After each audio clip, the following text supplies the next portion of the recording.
Hi, hello, I'm Dr. John Witcher, and I'm from Mississippi, born and raised. My mother was from Yazoo City, my father was from Tupelo, and I was born on the Mississippi Gulf Coast. And I've been a doctor here in Mississippi for 25 years. I was an electrical engineer before I was a doctor for a couple years, and I've been a business owner for all my life, for ever since I was a young man. So, why am I running for governor?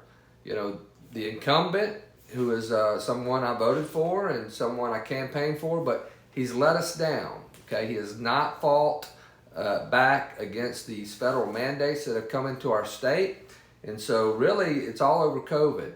I was a medical doctor in a rural hospital, which that's where I've been practicing for the last 25 years in these rural hospitals. I started a company when I was right out of medical school called Mississippi Physician Services, and we covered many of these rural hospitals with the doctors and the ERs, and so I'm well accustomed to many of these small hospitals throughout Mississippi. I've contracted with a dozen or more of them over the years, and when COVID hit, the whole lockdown, shut down these hospitals, isolating, not letting the patients have their loved ones there with them as they were suffering with COVID.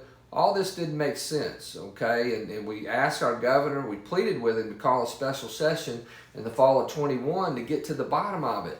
And he wouldn't listen to us. Instead, even though it appeared on the national level he was fighting back against Biden on these federal mandates, but yet he came back to our state the same week and he deferred all things to Dr. Dobbs. Now, Dr. Thomas Dobbs, who was our state health officer until he resigned, but and that's another story I'd like to tell you about. But the point is, Dr. Dobbs was not Tate Reeves' friend, and he was for whatever Biden pushed and whatever Dr. Fauci pushed, and he did exactly what the CDC recommended, which was to shut us down, close down businesses, make essential versus non-essential businesses.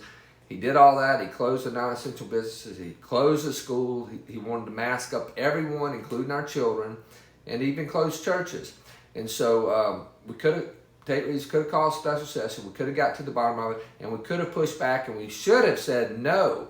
And we would have been like some other free states. The free state of Texas, now free state of Florida has taken over, and we could have been the free state of Mississippi if we would have had a governor that would have stood up and said no. So I'm going to be that governor that will say no and will push back against any federal mandates. Thank you.